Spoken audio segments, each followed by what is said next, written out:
29ാമത് കേരള അന്താരാഷ്ട്ര ചലച്ചിത്രമേള വിവിധ വിദ്യാർത്ഥികൾക്ക് ഒരു പാഠശാല ആവുകയാണ്. ഒരു റിപ്പോർട്ട് കാണാം.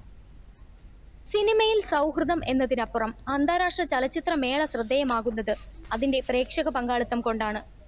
ഓരോ ദിവസവും വ്യത്യസ്ത മേഖലകളിലുള്ള നിരവധി പേരാണ് ചലച്ചിത്രമേള കാണാനായി എത്തുന്നത്. മാധ്യമ വിദ്യാർത്ഥികൾ ഉൾപ്പെടെയുള്ള വിദ്യാർത്ഥി സമൂഹമാണ് മേളയുടെ വലിയൊരു പ്രത്യേകത. ഫെസ്റ്റിവലിന്റെ ഭാഗമായിട്ട് നമ്മൾ എന്താ പറയുക, ഒരു ടീമായിട്ട് ഇപ്പൊ നമുക്ക് അസൈൻ ചെയ്ത് തന്ന ടീം ഇന്നാണ്, അതായത് 17 അതാണ്. അപ്പൊ നമുക്ക് ഓരോരോ വർക്കുകൾ അവിടുന്ന് അസൈൻ ചെയ്ത് തന്നിട്ടുണ്ട്. അതിന്റെ ഭാഗമായിട്ട് നമ്മൾ ഓരോരോ സ്റ്റോറികൾ കണ്ടെത്തുക, അത് നമ്മൾ ചെയ്യുക, അതിന്റെ നമ്മളുടെ ഒരു പഠിപ്പിന്റെ ഭാഗമായിട്ട് ചെയ്യുക. ഭാവിയിൽ നമുക്കതൊരു ഉപകാരമാവും എന്നുള്ളൊരു ഇത് നമ്മൾ ആദ്യത്തെ എക്സ്പീരിയൻസ് ആണ്. വിവിധ മേഖലകളിലെ വിദ്യാർത്ഥികൾ ഒത്തൊരുമിക്കുന്നതും അവരിൽ പലരും മേളയിൽ നിന്നും ഊർജ്ജം ഉൾക്കൊണ്ട് തങ്ങളുടെ പാഷൻ തേടി പോകുന്നതിനും അന്താരാഷ്ട്ര മേള വഹിക്കുന്ന പങ്ക് ശ്രദ്ധേയമാണ്. 2 ദിവസത്തിന് വേണ്ടിയിട്ടാണ് ഇവിടെ വന്നേക്കുന്നത്. ഇതെൻ്റെ ഫസ്റ്റ് ടൈമാണ് IFFKയിൽ വരുന്നത്.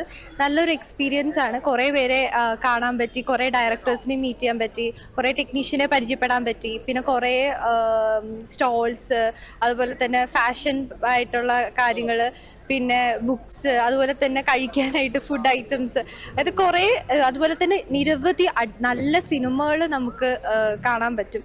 സോ എനിക്ക് കൂടുതലും സിനിമ കാണാൻ വേണ്ടിയിട്ടാണ് ഞാൻ പ്രാവശ്യം വന്നത്. സോ എക്സൈറ്റഡ് ആണ്. നമ്മൾ ഒരുപാട് കൾച്ചറിലുള്ള ആൾക്കാർ, ഫാഷൻ സെൻസ് ഉള്ള ആൾക്കാർ, പുതിയ അനുഭവമാണ്. എന്തായാലും ഭയങ്കര ഹാപ്പിയാണ് ഇവിടെ വരാൻ പറ്റിയതിൽ. ഇനിയും തുടർന്നുള്ള IFFKയിൽ പങ്കെടുക്കണം എന്ന് ആഗ്രഹമുണ്ട്. ക്യാമറാമാൻ സത്യരാജിനൊപ്പം അരുണിമ കൃഷ്ണൻ, ദൂരദർശൻ ന്യൂസ്, തിരുവനന്തപുരം.